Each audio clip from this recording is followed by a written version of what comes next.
থেকে হাওয়া বদলের পূর্বাভাস আবহাওয়া দপ্তরের। কমবে উত্তর পশ্চিমের শীতল হাওয়ার প্রভাব, বাড়বে দক্ষিণা বাতাস ও পূবের বাতাসের দাপট। শীতের আমেজ কমে বাড়বে উষ্ণতা। বুধবার ও বৃহস্পতিবারের মধ্যে 3 থেকে 4 ডিগ্রি তাপমাত্রা আরো বাড়তে পারে বলে অনুমান। কলকাতার তাপমাত্রা 18 থেকে 20 ডিগ্রি সেলসিয়াসের মধ্যে ঘোরাফেরা করবে। আংশিক মেঘলা আকাশ থাকার সম্ভাবনা। ঘূর্ণাবর্ত অক্ষরেখার প্রভাবে বৃষ্টি হবে মধ্য এবং পূর্ব ভারতের রাজ্যগুলিতে।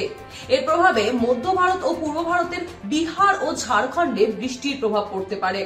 বাংলায়ও বৃষ্টির প্রভাব পড়তে পারে।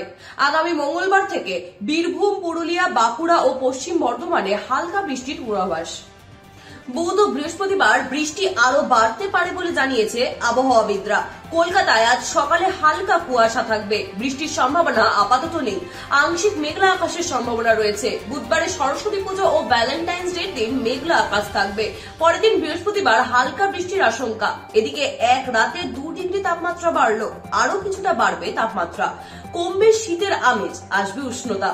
সরস্বতী পুজোর দিন দুর্যোগপূর্ণ আবহাওয়ার ইঙ্গিত রাজ্যের 4 জেলায়। ভ্যালেন্টাইন্স ডে দিন বজ্রবিদ্যুৎ সহ বৃষ্টির পূর্বাভাস দক্ষিণবঙ্গের 8 জেলায়।